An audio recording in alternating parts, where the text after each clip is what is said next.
The footage you're seeing right now is from an unreleased camera that Insta360 just put out.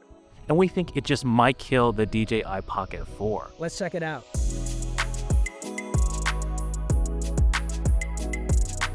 Craig and I are here in Vegas for NAB, and we got our hands on the Insta360 Luna Ultra, and there are 5 key things that could make this the DJI Pocket 4 killer. Starting with number 1, that's multiple focal lengths. So one of the biggest advantages this camera has over the Pocket 3 and 4 is its multiple focal lengths. So we're not talking just the normal 2x you might get on those cameras. This can go far beyond that.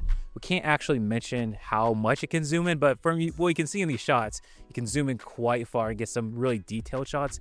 And I love that I can choose my framing a lot better. I get more creative with my angles.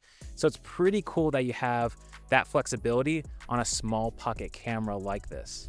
So let's demonstrate this multiple focal lengths. Right now we're on the standard wide angle, and this is what you can expect. But you know, oftentimes we get limited by this one wide angle, and we want to zoom in to the distance and grab some close-up details. So we're gonna switch over to a closer up. We're gonna zoom in. Let's go ahead and do that right now. And now we have zoomed in, and this is such a dramatic difference. We get a lot less background, but that can be really interesting when it comes to getting more close-up, showing more emotion, close-up details.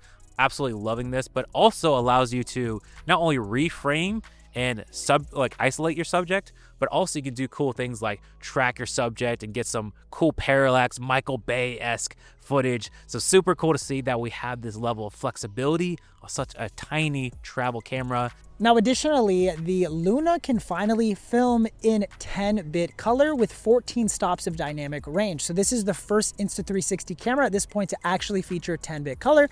Now, this will be on par with the 10-bit that's available in the DJI Pocket 4. Both cameras can shoot 10-bit color, but as you look at this footage right here, you'll see a ton of great dynamic range in these scenes. The colors in the sky and the highlights and the shadows are all preserved because you get that nice iLog color profile that we've graded using the Insta360 provided LUT, and then we adjust a little bit of the color grade ourselves just to enhance it a little bit more. But this is what that 10-bit footage looks like. In terms of sensor size, it is a 1-inch sensor with an f1.8 aperture.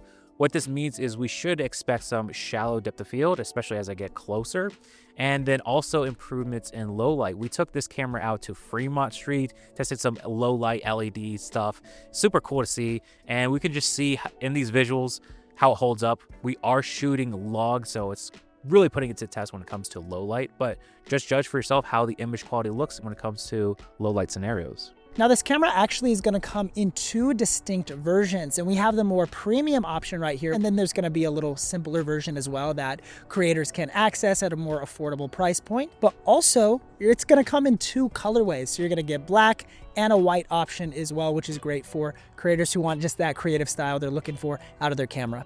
Now, if you pay close attention to this gimbal head, you can see that it has Leica written on it, and this is because Insta360 is working closely with Leica. They've done so on their other cameras, so there are certain features that are coming with this camera that I can or can't say, but you can expect great image quality when it comes to the lenses, the optics, and even some software level things. But it's cool that we have that name brand coinciding with this. Leica is world renowned when it comes to the photography aspect of it.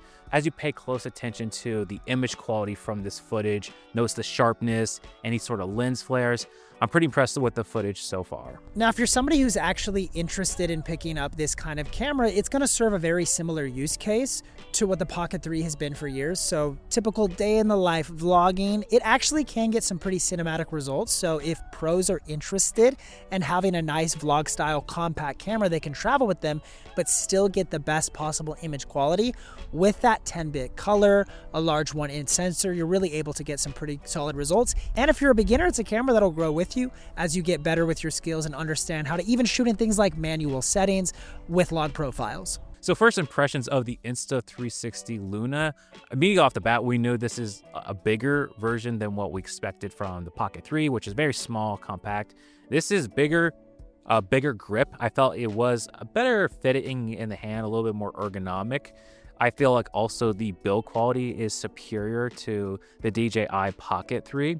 So it's interesting to see that they are trying to pack more professional features, a lot more than on the Pocket 4. And that's an interesting question. Like, is this almost too much camera? There's a certain quality with the Pocket 3 that it's simple, easy to use. But this, we get more professional features, but do you necessarily need all those features? That's up to you to decide. Now, we know we can't share a ton about the Insta360 Luna right now, but if you want to see more, be sure to follow along with us here at Think Media. And if you want to check out another video from us on screen, you can click or tap the screen right here, and we'll see you in the next one.